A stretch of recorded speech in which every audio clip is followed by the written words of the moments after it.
I wanted to do a quick video here and discuss the problems with our prison system. I believe our prison system is destroying America and basically almost has totally destroyed America financially. We've got right now, and I'm not going to quote numbers or anything else, but we've got millions of people today in America in our prison system. We spend hundreds of billions of dollars a year on our prison system, and all of this to make sure that criminals don't actually pay for crime. Our prison system is basically a daycare center for grown-ups. It feeds people, clothes people, and stores people away. It makes them unproductive members of our society, and it keeps them locked away from society. And for the most part, people on the outside of our prisons are every bit as dangerous as most of the people in our prisons. So our prison system, I believe, is just a total joke on society and a total mess. It ought to be emptied out. If we went back to the Bible and how the Bible did justice, things could get really simple and really cheap really fast.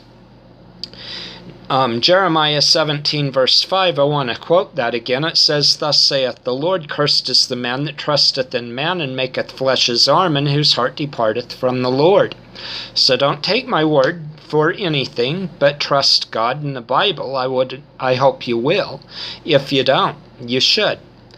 But biblically, the Bible basically would teach that there's basically three methods of punishing people. If they've done serious crimes, you put them to death, like murder and things like that.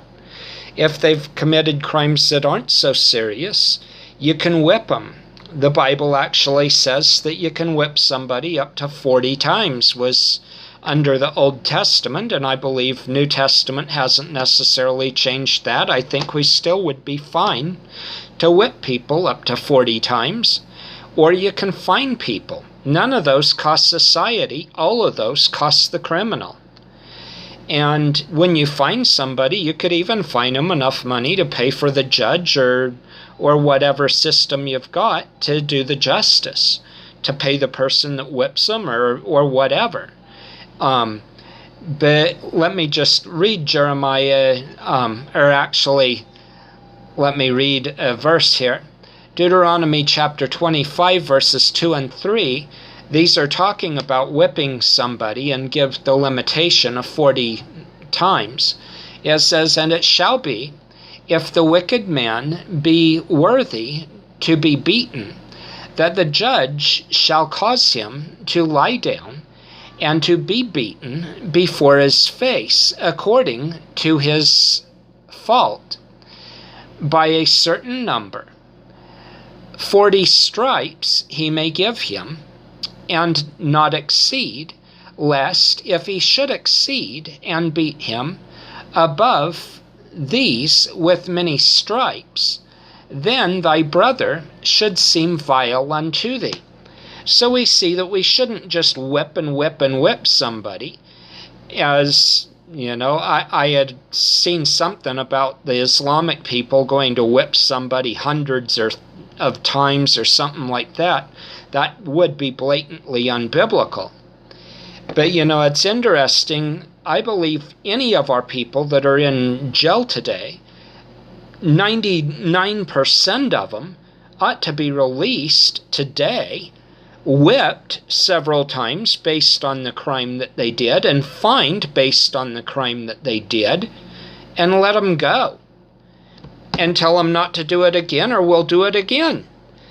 That would save our government hundreds of billions of dollars overnight, and it would set people free. One of the things that's insane too is of the millions of people in our prison system, I would be surprised if 2 of them are paying income taxes. How can you be paying taxes if you're locked up in jail? Not that income taxes are good anyway, or legitimate really, I don't believe. But taxes in general, sales taxes, things like that. They can't be a profitable member of society if they're just being locked away and stored away. So they actually end up punishing America America that didn't commit the crime is punished to pay for the people while they're sitting around and eating and whatever in the prison system. Plus, we've got tons of people in prison that just plain shouldn't be there anyway. But I wanted to shoot this video and just give you some things to think about with our prison system. And as I close the video, I want to close it like I've been closing my last couple of videos, because maybe you're a person that don't believe the Bible and haven't been saved. If you don't believe the Bible at all, watch Jason Lyle's video, The Ultimate Proof of Creation. That video, I believe, will show you clearly that you can't make sense of logic or right and wrong or things like that without the Bible being true and without the God of the Bible being true. So, and you know, you're free to disbelieve his video if you want, but I would challenge you to at least watch it and give it a thought. John 3 verse 18 says, "He that believeth on him is not condemned, but he that believeth not is condemned already, because he hath not believed in the name of the only begotten Son of God." If you're not saved, you need to be saved, and it's as simple as trusting Jesus. The Bible just said there, if we believe in Jesus, we're saved. If we disbelieve Jesus, we're not saved. Jesus said in John 14 verse 6, he said, "I am the way, the truth, and the life. No man comes to the Father but by me." We also find in John 3:36, it reads almost the same as the verse I just read. It says, "He that believeth on the Son hath everlasting life. And he that believeth not the Son shall not see life, but the wrath of God abideth on him." If we have the Son, we are saved. If we don't have the Son, hell awaits us. It's as simple as that. It's by grace through faith, not of works. So thank you very much for your time. I hope this has given you something to think about.